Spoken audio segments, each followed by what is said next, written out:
Bonjour à tous et bienvenue dans une nouvelle vidéo concernant les vecteurs.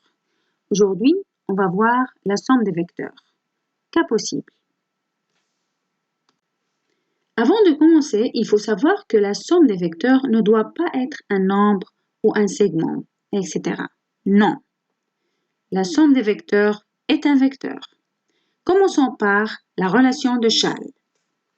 Si U et V sont deux vecteurs donnés, pour construire la somme U plus V, on trace le vecteur U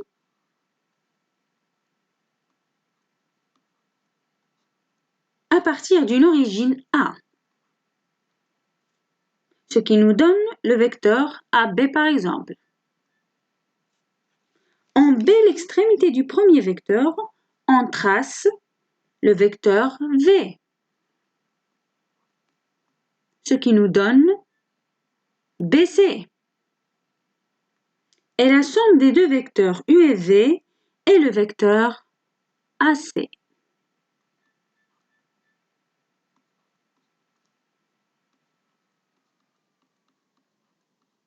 Donc, U plus V égale à AC. Autrement dit, si on a deux vecteurs U et V quelconques, pour sommer ces deux vecteurs, on doit d'abord savoir l'origine et l'extrémité de chaque vecteur. Par exemple, on prend ici A, l'origine de U, et B, son extrémité. C, l'origine de V, et D, son extrémité. On place le vecteur V d'une manière que l'extrémité de U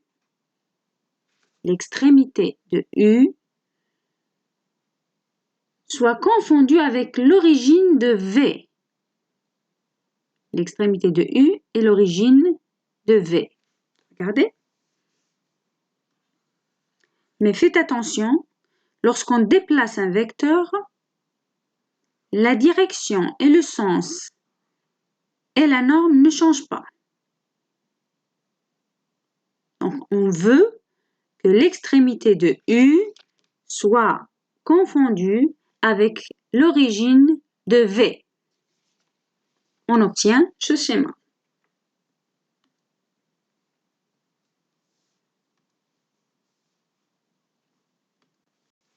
Ensuite, on va relier les deux autres points, c'est-à-dire le premier origine avec la deuxième extrémité de vecteur. Ici, c'est AD.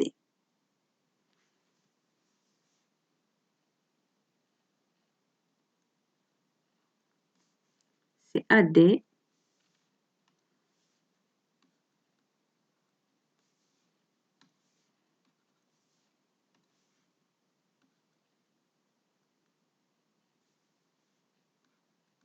Donc, la somme de U et V vaut AD.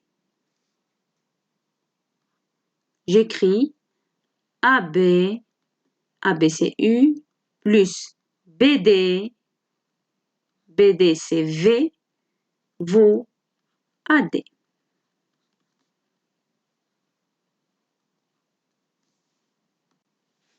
Comme vous voyez, en supprimant le point B, le point commun B, et en reliant le premier origine et la dernière extrémité, on obtient le résultat. Cette relation est appelée relation de Chasles. Elle reste valable pour plusieurs vecteurs. Exemple concret. Si par exemple on doit prendre le train pour partir de Tanger vers Marrakech, on doit s'arrêter d'abord à Casablanca, puis continuer de Casablanca vers Marrakech, ou bien choisir de prendre l'avion et aller directement vers Marrakech.